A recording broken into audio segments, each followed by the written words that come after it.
ان کی ایک شان نور بھی ہے، ایک شان بشر بھی ہے، حقیقت اللہ ان کی جانتا ہے، کیونکہ حضور نے خود فرمایا کہ میری حقیقت کو میرے رب کے سوا کوئی نہیں جانتا۔ تو اب حضرت آدم علیہ السلام کو بنانا ہے، تو بنایا کہاں کی مٹی سے؟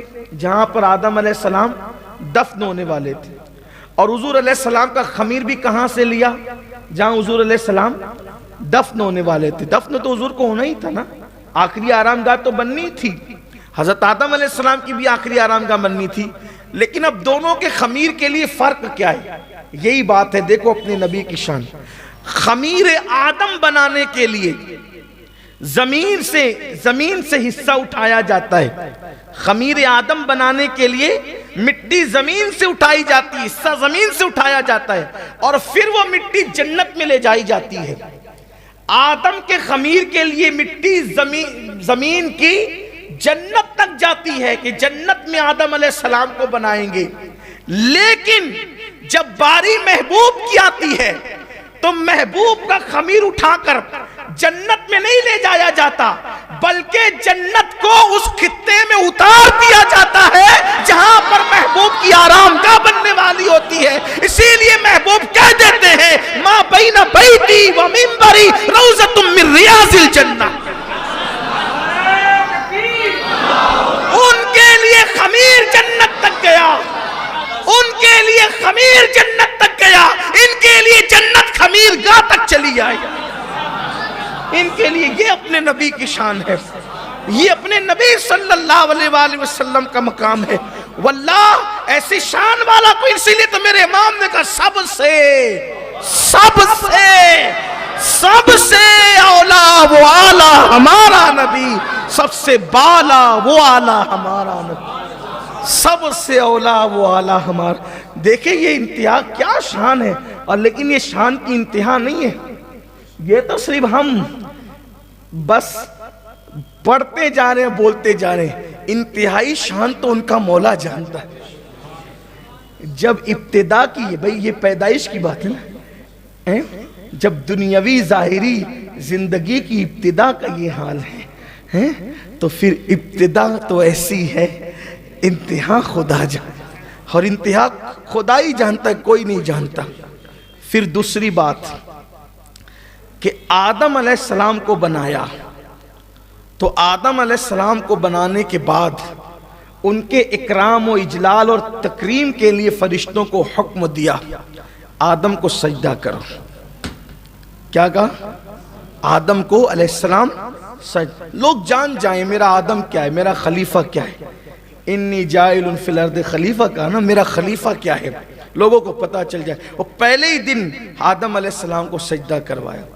حالانکہ امام رازی نے اس سے پردہ بھی اٹھایا، فرمایا کہ وہ سجدہ تو در حقیقت نور مصطفیٰ کو تھا، لیکن چلیں وہ عشق کی بات ہے، ظاہری معنی پر ہی گفتگو کر لیتے ہیں، کیونکہ اہل ظاہر بھی دنیا میں رہتے ہیں، تو وہ تو عشق والے تو محبوب کی فضیلت ہر جگہ ڈھونڈ ہی لیتے ہیں، لیکن اہل ظاہری کے معنی میں دیکھتے چلے جائیں کہ فرشتوں کو کہا کہ آدم کو سجدہ کرو۔ کیوں؟ حضرت آدم کی عزت۔ اب آدم کی عزت علیہ السلام یہ ہے کہ فرشتے سجدہ کرتے ہیں، محبوب کی عزت کیا ہے؟ اب دونوں کی طرف آئیے، دیکھیے آدم علیہ السلام کی عزت کے اظہار کے لیے سجدہ، اور محبوب کی عزت اور تکریم کے اظہار کے لیے درود۔ وہاں فرشتوں سے سجدہ کروایا، یہاں فرشتوں سے درود پڑھوایا، لیکن اب فرق کیا ہے؟ فرق کیا ہے؟ سجدے سے بڑی شان درود کی ہے، سجدے سے بڑی شان درود کی ہے، تو وہاں سجدہ کروایا، یہاں درود پڑھوایا، لیکن فرق کیا ہے؟ سجدے کے لیے ایک متعینہ مدت تھی کہ اتنے ٹائم سے اتنے ٹائم تک سجدہ کرنا ہے، سجدہ کیا، پہلے نہیں تھے سجدے، پھر کیا، پھر اٹھا لیا، لیکن محبوب پہ درود پڑھوایا، وقت نہیں رکھا، قیامت تک پڑھتے رہے، حتیٰ کہ حبیب قیامت میں آئیں گے، حتیٰ کہ حبیب قیامت میں آئیں گے تو بھی فرشتے ان کو اپنے جلو میں لے کر درود پڑھتے ہوئے آئے۔ یہ شان ہے۔ پھر دوسری خاص بات، جب فرشتوں کو حکم دیا اسجد لی آدم، آدم کو سجدہ کرو تو ساتھ میں خود نہیں تھے، ساتھ میں خود نہیں تھے، لیکن جب محبوب پہ درود کا حکم ہوا وہ کہا تم بھی پڑھو میں بھی درود بھیجتا ہوں۔ وہاں خود ساتھ نہیں ہے، وہاں خود ساتھ نہیں، حکم ہے صرف تم کرو تم کرو، اور یہاں خود ساتھ ہے کہ صلو علیہ۔ اچھا پھر ایک خاص بات یہ ہے کہ بندوں کو بھی کہا کہ تم بھیجو، بندوں کو کیا کہا؟ تم بھیجو، لیکن درود ایسا عمل ہے یہاں عقل انسانی دنگ رہتی ہے۔ اللہ کہتا ہے تم بھیجو، صلو علیہ، ان پر تم درود بھیجو، اور جب بندہ درود پڑھنے لگتا ہے تو کہتا ہے اللہم صلی علی محمد، اللہ تو بھیج، بندہ کہتا ہے تو بھیج، اللہ کہتا ہے تو بھیج۔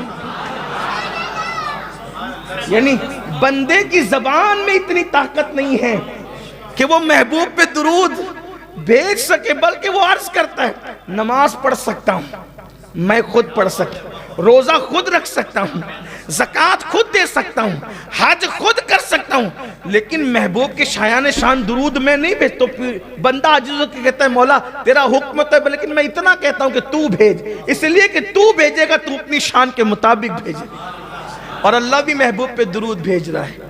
دیکھو یہ اپنے نبی کی شان، یہ اپنے نبی صلی اللہ علیہ وسلم کی شان۔ تیسری چیز، آدم علیہ السلام کو ابو البشر بنایا اجساد کے اعتبار سے۔ تھوڑی گفتگو مشکل ہوتی ہوگی اس لیے کہ بات ہی اس ذات کی ہے نا، لیکن مشکلیں آسان ہوتی ہیں ان کے ذکر سے۔ اجساد اور اجسام کا باپ ان کو بنایا، یعنی وہ ابو البشر ہیں اجسام کے، جسم کے اعتبار سے، جسم کے اعتبار سے، اور روح کے اعتبار سے ابو البشر کون ہے؟ ہمارے نبی۔ یعنی کہ جسمانی طور پہ آدم سب کے باپ، اور روحانی طور پر مصطفیٰ جان رحمت سب کے باپ۔ اسی لیے تو اعلیٰ حضرت امام اہل سنت کہتے ہیں ان کی نبوت، ان کی ابوت ہے سب کو عام، ان کی نبوت، ان کی ابوت، نبوت کہتے ہیں نبی ہونے کو، ابوت کہتے ہیں باپ ہونے کو، ان کی نبوت، ان کی ابوت ہے سب کو عام۔ ام البشر عروس انہی کے پسر کی ہے، ام البشر عروس انہی کے۔ میں ام البشر کو تھوڑا لوگوں کو سمجھانے کے لیے کہتا ہوں، حوا عروس کس کی؟ انہی کے پسر کی ہے، یعنی حوا بہو ہے، ام البشر بہو ہے، یعنی ان کے بیٹے کی دلہن ہے، بیوی ہے، تو ان کا بیٹا کون ہے؟ روحانی اعتبار سے حضرت آدم علیہ السلام ہے، کیونکہ یہ بھی حدیث ہے کہ آدم علیہ السلام جب تنہائی میں ہوتے تھے تو کہتے تھے اے ظاہر میں میرے پھول اور حقیقت میں باطن میں میری حقیقت میں میرے نخل، میری حقیقت، میری اصل، یوں کہتے تھے اور یاد کرتے تھے حضور کو۔ تو امام نے اس کی ترجمانی یوں کی ہے، ظاہر میں میرے پھول، حقیقت میں میرے نخل، ظاہر میں میرے پھول، حقیقت میں میری نخل، اس گل کی یاد میں یہ صدا بل بشر کی ہے۔ اب آتے ہیں اور آگے چلتے ہیں کہ حضرت سلیمان علیہ السلام، حضرت سلیمان علیہ السلام کو اللہ نے بادشاہ بنایا، حضرت سلیمان علیہ السلام کو اللہ نے بادشاہ بنایا، بادشاہ عطا کی سلیمان علیہ السلام کو، اور اپنے نبی کو صلی اللہ علیہ وآلہ وسلم ان کو دی بادشاہت، اور اپنے پیارے نبی صلی اللہ علیہ وآلہ وسلم کو بادشاہت بھی دی اور فقر بھی دیا۔ حالانکہ حضور ہمارے بادشاہ نبی، انہوں نے کہا کہ میں بادشاہ نبی ہونے کو پسند نہیں کرتا، میں تو بندہ ہونے کو پسند کرتا ہوں، ایک ٹائم کھاؤں ایک ٹائم بھوکا رہوں، یہ ایک دن کھاؤں ایک دن بھوکا رہوں۔ لیکن اگر حقیقت کی نظر سے دیکھیں تو یہ مملکت اسلامیہ ریاست مدینہ کی باغ ڈور کس کے ہاتھ میں تھی؟ حضور اکرم صلی اللہ علیہ وسلم کے ہاتھ میں۔ اور اگر حکومت کی بات دیکھی جائے تو شرق سے لے کے غرب تک حکومت کس کی ہے؟